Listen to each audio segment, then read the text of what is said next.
हाय सगळ्यांना, good morning. झाला चहा पाणी, माझा झाला आताच. तर हे बघा आपलं घर. हा पेरू. तर मी तुम्हाला फुलं दाखवते. आपल्या गजऱ्याच्या झाडाला मोगऱ्याची फुलं, मोगरा आला. तर हो का, दिसलं का कळी? वाव, किती छान आहे.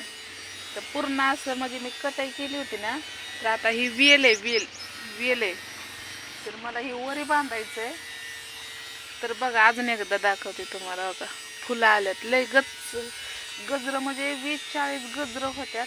तर आता ही सगळं असं धरून वरी बांधते मी. हाय ना, मी कटाई केली होती. दरवर्षी कटाई करत असते मी, कारण ती वेला असा पूर्ण पसरतो. तर गेल्या बारचीनीच कटाई केली ती मी. तर हे बघा, तर आले कामावून. तर कामावून यायचं कारण काय आहे तुम्हाला सांगते मी. इथं बसते आधी. ती काय म्हणली, भाव पण कमी आणि माझं मन पण लागना तिथं कामाला. मग आता दुसरीकडे भरपूर अशा छान कमेंट आल्या, ताई घे काळजी, अन्वीची पण घे, कसं खाणार, कसं काय करणार. भरपूर अशा कमेंट आल्या. तर त्या कमेंटला उत्तर मी देणारच आहे. तर त्याच्या आधी मी सांगणार आहे की जसं आहे ना तसं मी खाणारच आहे. पण त्याच्या आधी आता मला दुसरीकडे ही कुठं पण काम बघावं तर लागणारच आहे. आणि कुणाच्या जीवावर आपण बसून आपल्याला देणार आहेत? कोण देणार आहे? कोण नाही देणार. कारण स्वतःलाच ज्या दुनियात येतं ना, तर हातपाय घेऊनच येत असतं. हा आंगळ पांगळ असलं म्हणजे मग ठीक आहे, भीक मागून जगतंय माणूस. तर माझं तसं नाही. तर मी जगवणारच कसं का होईना. तर बघू, माझा प्रयत्न चाललायच काम बघायचं, कुठं काम लागतंय कुठं नाही. लागलं तर नक्कीच तुम्हाला सांगेलच की. हां, तिथं तर का म्हणजे मोबाईल म्हणजे मोबाईल तर तिथं परवानगी नसेल आतमध्ये, तर मी ते नाही शक्य करू शकत ना, दाखवू शकत. फक्त सांगू शकते मी.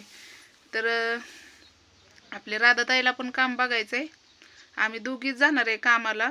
बघू आता, आमच्या दोघीचं नियोजन चाललंय की ती म्हणतात इथंच करू कुठं तरी. तर इथं तर काय कामं नाही ती. आणि जरी कामं लागली तर 1 दिवस 2 दिवस 200 रुपयाने, आणि 400 रुपयात घर भागवायचं का, लेकरांना द्यायचं का, काय कोणत्या गोष्टी करायच्या. बघू आता काय होईन. ती जाणारच आहे मी त्यांच्याकडे. निवांत जाते थोड्या वेळाने. अन्वीला आंघोळ ही घालून अन्वी झोपली. आता इथं दूध लावलंय अन्वीला. तर आता ते दुधाचा खर्च, घरात आणायचं, हे ते भरपूर असा खर्च असते ते. आणि भरपूर जण आपल्याला छान असं बोलतात, पण कमेंट पण करतात. तर मला त्याला लईच भारी असं वाटते. तर असंच सपोर्ट राहू द्या तुमचा.